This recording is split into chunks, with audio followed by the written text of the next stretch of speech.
Hey guys, a few days ago we went and looked at a truck, one of my dream trucks. I've always wanted one, and one popped up for sale, and had to go load up and go check it out. And I made a deal with the guy, and today we're going to go load it up and bring it home, and we're going to bring you guys along for the ride, so you're not going to miss this.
Well, here it is. We got a crew cab bump.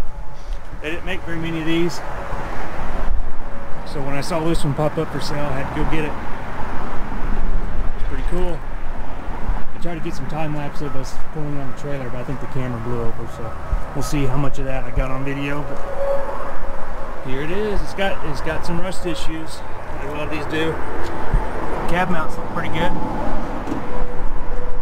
But this is it. We'll get it home and we'll dig into it a lot deeper and see what we find.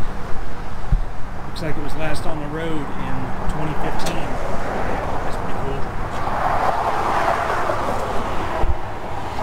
There's the factory auxiliary fuel tank here.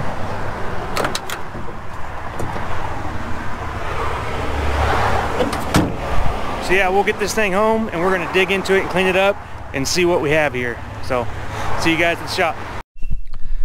Well, we got it back here at the shop. Thought I would show you around and kind of ins and outs of the crew cab here.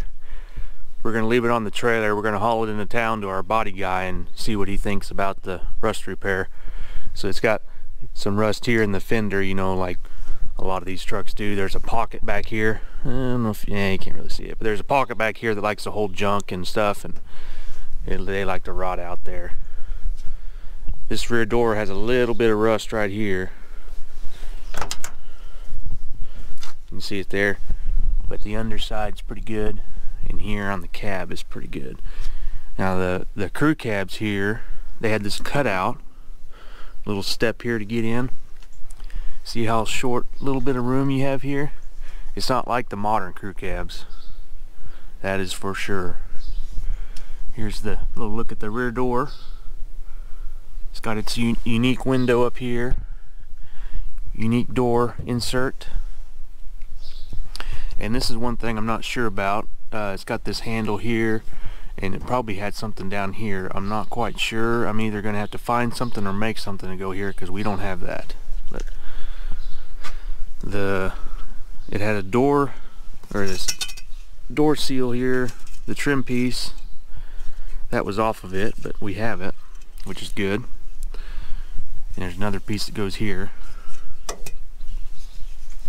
And the rear seat is just like a front bench, and it does have a fuel tank behind the seat here on the back. Here's the headliner. See, it's got a divider piece in the center.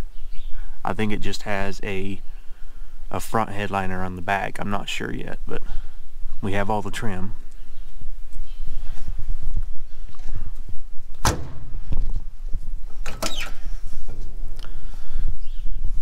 Here's the front door. Pretty good shape. All this is in good shape here. The floor, it was sitting and it leaked, so the floor has some rust. This side isn't terrible, the other side's a little worse.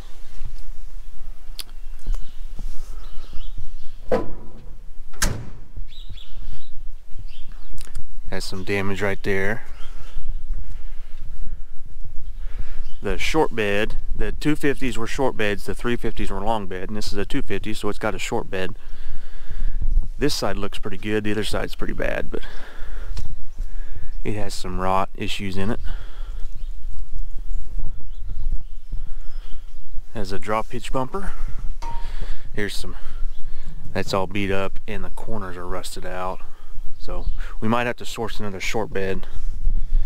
This one might be a little bit too much to fix. It's all beat up right there, you can see, but let me show you there you can see the rust in here, and this has an auxiliary fuel tank here, and that's what this is for. I'll show you that. Here's the filler cap for the fuel tank, and there's that fuel tank there, which is pretty nice because these only have a 19-gallon fuel tank behind the seat. Cab corners are a little bit rusted out here.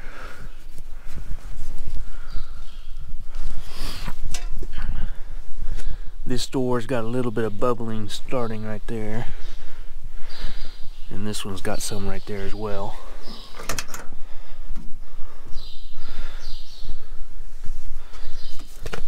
Yeah, there's some of the holes in the floorboard.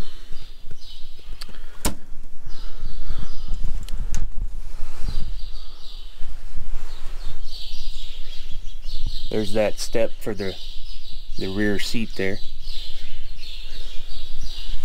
And I don't know, I'm guessing this was how they did it, but there is a patch plate all along the frame right here. That's its own piece of steel, and it's riveted in several places. I'm guessing that's the way they did the crew cabs. I'm not sure. This is the first crew cab I've ever been around, so. Here's the switch between the fuel tanks to suck from different fuel tanks, and it has a switch right here for the auxiliary to change your gauge. Yeah, here's the inside's a little rough, but you know, nothing you can't clean up. It's got a Sears and Roebuck tachometer there that's kind of neat. It does have air, but the evaporator here is kind of beat up, not usable anymore. Automatic, has a C6 in it. Dash pad is kind of beat up. There's a better look at the back seat. Just looks like a front seat. There's the other back door. Another thing I noticed here, you can see it here, there's like this little triangle piece of steel that they just spot welded in there. That's kind of crudely done. It's not even lined up with this seam right here. It's at an angle. Thought that was kind of interesting. I have heard that all of these were hand put together in Canada, the crew cabs. They weren't assembly line put together. I don't know for sure, I've just what I've heard.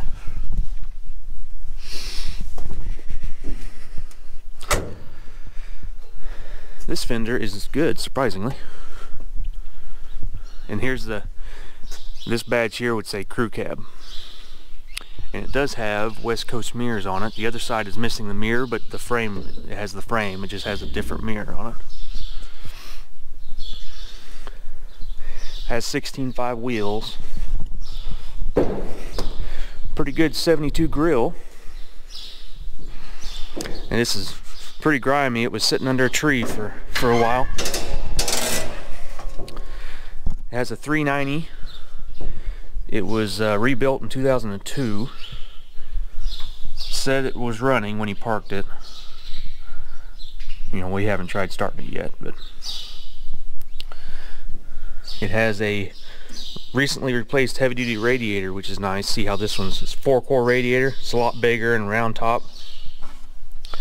Those are nice radiators. They're a lot more cooling capacity. The motor is actually pretty clean when you look at it compared to what a lot of these are. Still has the old 2-barrel on it.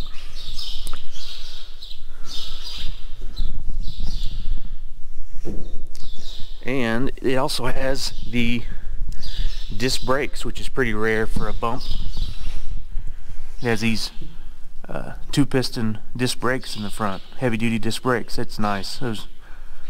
Those are a lot more brake than you do with when you have with the drum brakes. So that's really cool to see. It does have power steering, but somebody stole the power steering pump at some point. So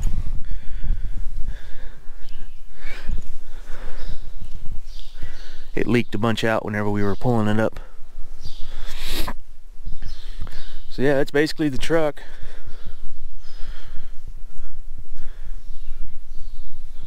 Let me know what you guys think we ought to do with it. Should we just get it running and leave it as is?